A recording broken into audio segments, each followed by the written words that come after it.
That's how I feel about Facebook right now. Dude, what are they doing? What is going on? What part of reality are they living in that we're not familiar with? Okay, man, I'm fired up about this. And I was going to make a video about something else that'll be pushed to tomorrow. From the biggest social media company in the world, this is just so awful in every way. They started a new ad campaign recently. Like, there's a lot of companies that are like famous for ad campaigns. And like, of course, the one that Facebook, the hill they're dying on is we can't get enough user data and we're frustrated about it. Like, say what you will about Apple. They're not a perfect company, but like their ad campaigns are like, hey, maybe we should take user privacy more seriously. Maybe we should add protections. Or Google at the end of the year does like the year in search where it shows like, what everybody was going through in the year. And it's really cute. It's kind of like, oh, Google, I know you're taking my data, but like at least you made a cute little video. No, Facebook comes in here and they're like, yeah, we're having a real issue not being able to scrape enough data. Like this is going to be really problematic for us. And it's in what they're saying as well. But today, Daddy Tim Cook clap back. You may have seen this. I know this isn't like a super popular topic, but it still is really frustrating because it's so disingenuous from a company like Facebook.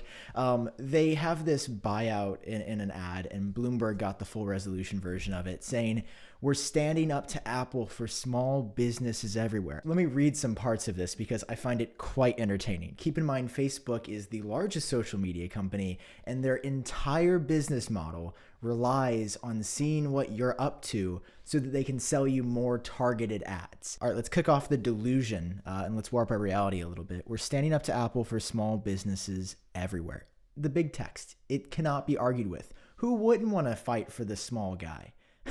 Well, you'll see why they're choosing this battle. At Facebook, small business is the core of our business. That's a little repetitive. Couldn't you got like a little bit of a better copywriter? It's the core of our model, or core of our operation, or core of our, existence. That would even sound nicer. Our platform. There we go. I found 15 different adjectives in 5 seconds, you dumb. More than 10 million businesses use our advertising tools each month to find new customers, hire employees. Who is hiring an employee on Facebook, dude? You're going to get a lot of whack profiles. This LinkedIn is actually really great. They have like a bunch of, I've never heard a situation where someone applied and got a job on Facebook. I just see like a Facebook marketplace of like Tinder profiles, and I just don't think it would work. Many in the small business community have shared concerns about Apple's forced software update. Okay, this is funny for a few reasons. Number one, you don't have to update your phone. Like, it is your consent to update your phone.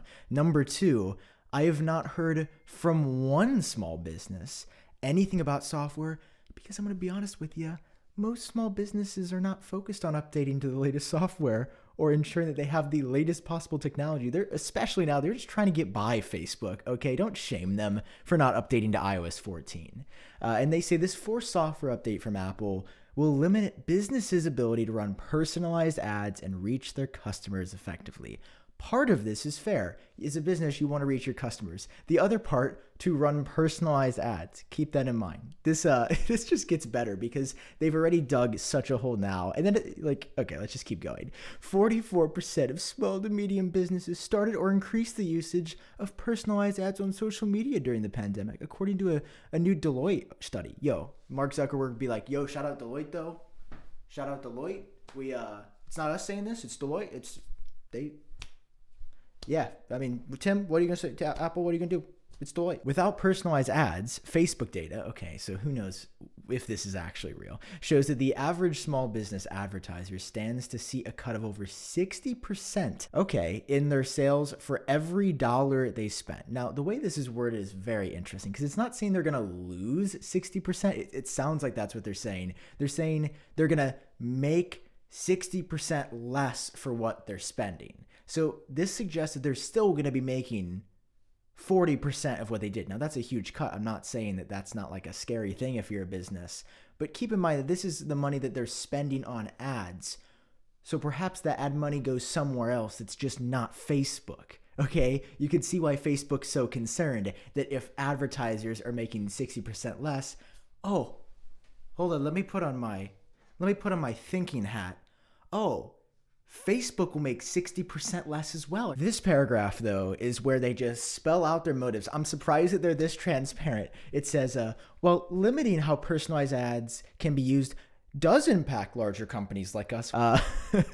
These changes will be devastating to small businesses, adding to the many challenges they face. So what Facebook is saying in this entire ad is, listen, small businesses are in a really bad spot. They're worse than they've ever been, largely due to a severe lack of help from the federal or even many state governments. And Facebook's like, yo, but now,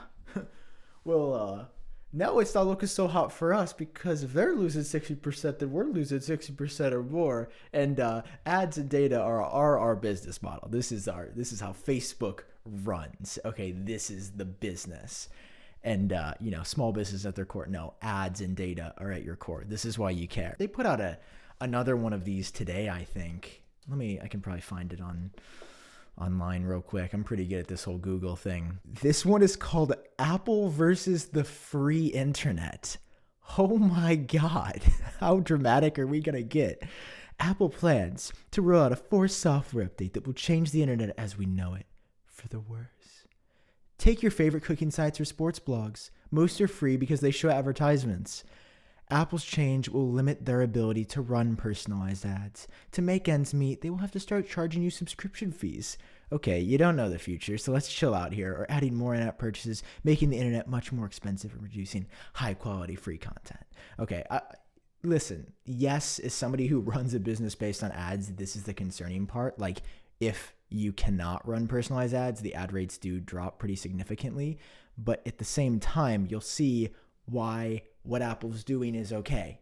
Because as we know, all we've heard from Facebook is that they will stop tracking you cold turkey, no data shared with advertisers whatsoever. That's the case that Facebook's making. Okay. Then they go on to say, beyond hurting apps and websites, many in the small business community say this change. This is again about Facebook's ad model failing after working so well for such a long time, or at least being so profitable for such a long time. They need to effectively reach people.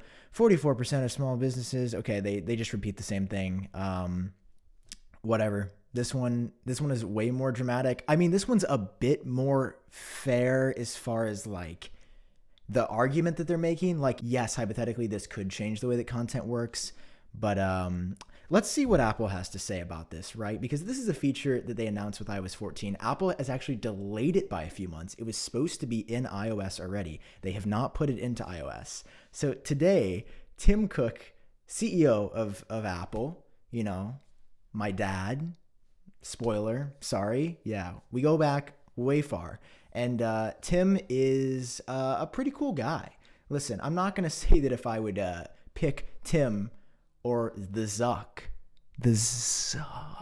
I just feel like one of them is covered in less sunscreen at all times. And I'm not saying that that's what I'm into, but that's what I'm comfortable with. So Tim Cook replies, very consistent, of course, very strategically with what Apple has always said, which is we care about users' privacy. This is what the dialogue actually looks like. This is what Facebook is crying about. So Tim says, we believe users should have their choice over the data that is collected about them and how it is used. Facebook can continue to track users across apps and websites as before. App tracking transparency in iOS 14 will just require that you ask permission first. Oh, so it's a consent issue. So the real story is that it's up to you whether you want to be tracked or not.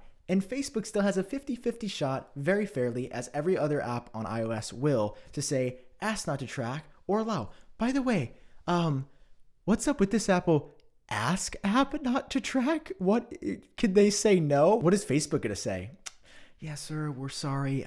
Unfortunately, we did make a few structural issues in constructing the core of our business. Our business, basically harvests your soul in little pieces that we call these targeted ads. Why is it just not don't allow or allow? Like ask app not to track that. I guess that's covering Apple up for if something goes wrong. They're just asking permission. Just the way Tim puts this, I love this.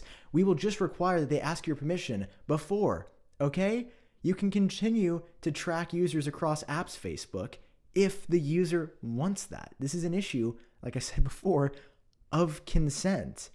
Very important, by the way. It's just pathetic to me when these huge businesses are playing the victim card, when the only thing that Facebook has done is create victims by over tracking and creating a business that relies on vulnerability for people. Like, that is wrong ethically. Let's not even get into the morals of this, but it's really just wild that like Facebook is running this PR campaign because they're trying to make it sound like everybody else is in the wrong when they haven't even looked in the mirror and said, wait, maybe this way of conducting business isn't good. Because there's a big difference between blogs displaying ads on their site and Facebook following you around the internet. Now, let's not act like everybody's innocent here. We know Google tracks you around the internet as well. We know that. But Facebook does it in a way that seems significantly more malicious than others. Maybe Google has a stunt like this coming, but I haven't seen it. I don't see Google crying when they can't get their way. I haven't heard Google say one word about this, who runs DoubleClick, which to my knowledge is like either the second biggest or biggest ad platform on the internet at large. Okay, AdSense. That's what we're talking about here. I haven't heard them say anything. Facebook acting a fool here. It is a platform that I despise. I do not get on. I think they are pretty despicable in every conceivable way. You could just, this is like ads. Let's not even talk about misinformation, the way the newsfeed is constructed, how hate groups tend to flourish in their little echo chambers because Facebook started pushing groups. Like, this is a company where it'd be like, oh, this is the first time they ever had like a little incident, like, it's like, okay, maybe cut them, but no, that Facebook has shown us relentlessly that the only thing they care about is getting their hands on more data. So of course they're going to react like this, like a fool when they're threatened and their model and their investors are threatened. So let me know what you guys think about this down below. Hope you enjoyed it. Drop a like if you did. Hit subscribe for more. Catch you in my next one.